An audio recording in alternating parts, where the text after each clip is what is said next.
साथियों नमस्कार। मैं हूं हेमंत तो लेकर के हाजिर हूं आज का करंट अफेयर। और हाँ, माफ़ी चाहूँगा कि पिछले एक हफ्ते से करंट अफेयर की रेगुलर वीडियोस अपलोड नहीं हो पाई, लेकिन वो सभी की सभी वीडियोस एक वीकली करंट अफेयर के वीडियो के रूप में अपलोड हो जाएंगी इसी चैनल पर आज शाम से कल सुबह तक के बीच में। शुरुआत करते हैं पहले प्रश्न से कि सरकारी स्वामित्व वाले बीएसएनएल ने 17 वर्षों के बाद वित्त वर्ष 2024-25 की तीसरी तिमाही में कितना मुनाफा कमाया है। ऑप्शंस हैं 162 करोड़, 262 करोड़, 362 करोड़ या फिर 462 करोड़। तो यहाँ पे पहले ये समझना है कि जो सरकारी स्वामित्व यानी कि ये जो बीएसएनएल है, ये गवर्नमेंट के अंडर में आता है तो सरकारी स्वामित्व कहा जा रहा है।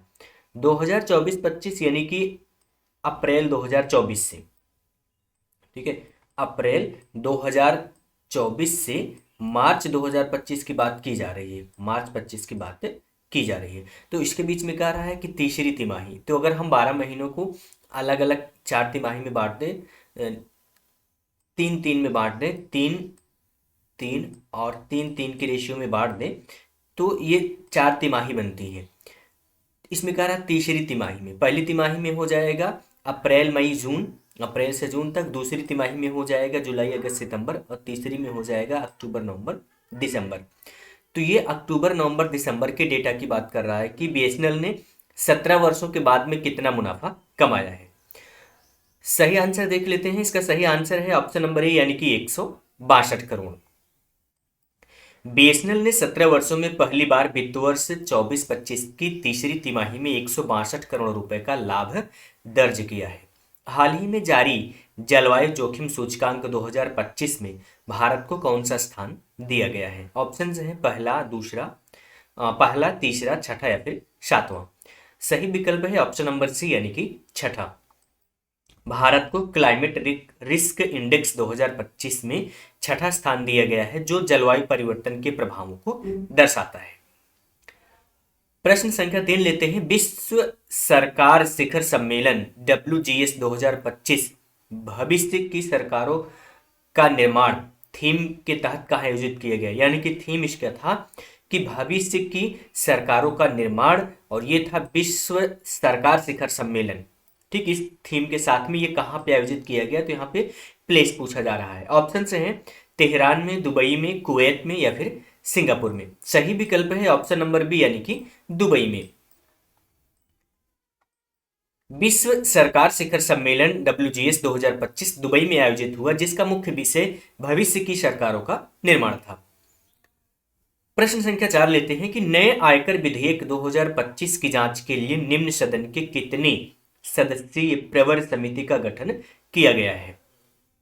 11 सदस्य, 21 सदस्य, 31 सदस्य या फिर 41 सदस्यीय। ऑप्शन नंबर सी सही विकल्प है, यानी कि 31 सदस्यीय टीम का गठन किया गया है। तो नए आयकर विधेयक 2025 की जांच के लिए 31 सदस्यीय प्रवर समिति का गठन किया गया है। हाल ही में कहाँ 10वां अंतर्राष्ट्रीय महिला सम्मेलन आयोजित किया गया। ऑप्शन से है हैदराबाद में, चंडीगढ़ में, बेंगलुरु में या फिर जयपुर में। Option number C is right answer, यानी कि बेंगलुरु में ये 10वां अंतर्राष्ट्रीय महिला सम्मेलन आयोजित किया गया। 10वां अंतर्राष्ट्रीय महिला सम्मेलन हाल ही में बेंगलुरु में आयोजित किया गया था। 15 फरवरी 2025 को वाराणसी में काशी तमिल संगमम के तीसरे संस्करण का उद्घाटन किसके द्वारा किया गया। ऑप्शन हैं प्रधानमंत्री नरेंद्र मोदी जी के द्वारा, रक्षा मंत्री राजनाथ सिंह जी के द्वारा, मुख्यमंत्री योगी आदित्यनाथ जी के द्वारा या फिर केंद्रीय मंत्री धर्मेंद्र प्रधान जी के द्वारा। सही विकल्प है ऑप्शन नंबर सी यानी कि मुख्यमंत्री योगी आदित्यनाथ जी के द्वारा। अब आपको बताना है कि योगी आदित्यनाथ जी कौन से प्रदेश के मुख्यमंत्री हैं। काशी तमिल संगमम का तीसरा संस्करण वाराणसी में मुख्यमंत्री योगी आदित्यनाथ द्वारा उद्घाटित किया गया, इनोग्रेटेड हुआ। हाल ही में कौन सी भारत यूके ऊर्जा वार्ता नई दिल्ली में आयोजित की गई। पहली, दूसरी, तीसरी या फिर चौथी। सही विकल्प है ऑप्शन नंबर डी यानी कि चौथी। नई दिल्ली में हाल ही में चौथी भारत यूके ऊर्जा वार्ता आयोजित की गई। भारत में हरित वित्त को बढ़ावा देने के लिए सिडबी ने किस देश के साथ 100 मिलियन अमेरिकी डॉलर का समझौता किया है। अमेरिका के साथ में, ब्रिटेन के साथ में, फ्रांस के साथ में या फिर जर्मनी के साथ में। सही विकल्प है ऑप्शन नंबर सी फ्रांस के साथ में। सिडबी ने भारत में हरित वित्त को बढ़ावा देने के लिए फ्रांस के साथ 100 मिलियन अमेरिकी डॉलर का समझौता किया है। अब आपको बताना है सिडबी का फुल फॉर्म। हाल ही में राष्ट्रपति द्रौपदी मुर्मू जी ने कहा आदि महोत्सव 2025 का उद्घाटन किया? बेंगलुरु में, नई दिल्ली में, मुंबई में या फिर हैदराबाद में? सही विकल्प है ऑप्शन नंबर बी यानी कि नई दिल्ली में। राष्ट्रपति द्रौपदी मुर्मू जी ने हाल ही में नई दिल्ली में आदि महोत्सव 2025 का उद्घाटन किया। नेक्स्ट है विश्व व्हेल दिवस प्रतिवर्ष फरवरी के तीसरे को मनाया जाता है, यानी कि तीसरे शनिवार को, तीसरे रविवार को, तीसरे सोमवार को या फिर तीसरे मंगलवार को कब मनाया जाता है? सही विकल्प है ऑप्शन नंबर बी यानी कि तीसरे रविवार को। तो विश्व व्हेल दिवस हर साल फरवरी के तीसरे रविवार को मनाया जाता है। आप कमेंट करके बताइए कि इस बार यानी कि फरवरी 2025 में तीसरा रविवार किस तारीख को पड़ा था। नेक्स्ट है हाल ही में किस केंद्र शासित प्रदेश यानी कि यूटी में आयुष्मान भारत वय वंदना योजना का शुभारंभ किया गया? दिल्ली में, पुदुचेरी में, चंडीगढ़ में या फिर लक्षद्वीप में? सही विकल्प है ऑप्शन नंबर बी पुदुचेरी में। हाल ही में पुदुचेरी में आयुष्मान भारत वय वंदना योजना का शुभारंभ किया गया, जो वरिष्ठ नागरिकों के लिए एक सामाजिक सुरक्षा योजना है। भारत टैक्स 2025 जिसका आयोजन 14 से 17 फरवरी को भारत में किया जा रहा है, यह किससे संबंधित है? कर व्यवस्था से, कपड़ा उद्योग से, फुटवियर उद्योग से, खाद्य प्रसंस्करण उद्योग से? Option number B is right answer, यानी कि कपड़ा उद्योग से। भारत टैक्स 2025 भारत में कपड़ा उद्योग से जुड़ा एक बड़ा आयोजन है जिसमें नवीनतम टेक्सटाइल टेक्नोलॉजी और नवाचार प्रदर्शित किए जाते हैं। नेक्स्ट हाल ही में किस देश में भारतीय दूतावास ने प्रसिद्ध खोन नृत्य और सितार वादन का आयोजन किया है? ऑप्शन है श्रीलंका, इंडोनेशिया, नेपाल या फिर Thailand? Option number D is right answer, यानी कि थाईलैंड।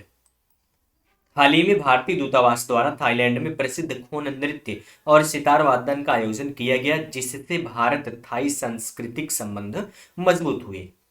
किस राज्य को 2027 में होने वाले 39वें राष्ट्रीय खेलों के लिए मेजबान के रूप में नामित किया गया है? सिक्किम को, पंजाब को, मेघालय को या फिर मिजोरम को? सही विकल्प है ऑप्शन नंबर सी यानी कि मेघालय को। 2027 में होने वाले 39वें राष्ट्रीय खेलों की मेजबानी मेघालय करेगा, जिससे पूर्वोत्तर भारत में खेलों के विकास को बढ़ावा मिलेगा। एक रिपोर्ट के अनुसार महाकुंभ 2025 में अब तक कितने करोड़ से अधिक श्रद्धालुओं ने स्नान किया है? 20, 30 करोड़, 40 करोड़ या फिर 50 करोड़? सही विकल्प है ऑप्शन नंबर डी यानी कि 50 करोड़। एक रिपोर्ट के अनुसार अब तक महाकुंभ 2025 में 50 करोड़ से अधिक श्रद्धालु स्नान कर चुके हैं, जो इस दुनिया का सबसे बड़ा धार्मिक आयोजन बनता है या बनाता है। आज का जो बोनस पॉइंट है वो है पानीपत के युद्ध। पानीपत में कितने युद्ध हुए और कौन से युद्ध का क्या परिणाम रहा, इसको देखेंगे। तो पानीपत का पहला युद्ध है, ये 21 अप्रैल 1526 को लड़ा गया था। इस युद्ध में काबुल के तैमूरी शासक जहीरुद्दीन मोहम्मद बाबर की सेना ने दिल्ली के सुल्तान इब्राहिम लोदी की सेना को परास्त किया। यानी कि हम शार्ट नाम इसका जानते हैं बाबर, पूरा नाम था जहीरुद्दीन मोहम्मद बाबर। इसकी सेना ने इब्राहिम लोदी की सेना को परास्त किया हुआ था। पानीपत का दूसरा युद्ध है, ये 5 नवंबर 1556 को लड़ा गया था। इस युद्ध में मुगल बादशाह अकबर की सेना ने हिंदू शासक सम्राट हेमचंद विक्रमादित्य या हेमू के नाम से प्रसिद्ध है की सेना को पराजित किया था। पानीपत का तीसरा युद्ध, यह युद्ध 1761 में लड़ा गया। इस युद्ध में अफगानिस्तान के शासक अहमद शाह अब्दाली की सेना ने मराठा के सदाशिवराव भाऊ की सेना को परास्त किया था। और इसी युद्ध पर बंगाली कवि कायकोबाद ने महाश्मशान नाम की कविता लिखी थी। तो ये पानीपत के 3 युद्ध थे। आई होप कि वीडियो इन्फॉर्मेटिव लगा। लाइक कीजिए, फ्रेंड्स के बीच में शेयर करना भूलिएगा। और अगर अभी तक आपने चैनल को सब्सक्राइब नहीं किया हुआ है तो प्लीज चैनल को सब्सक्राइब कर बेल आइकन को ऑल पे प्रेस कर लीजिए।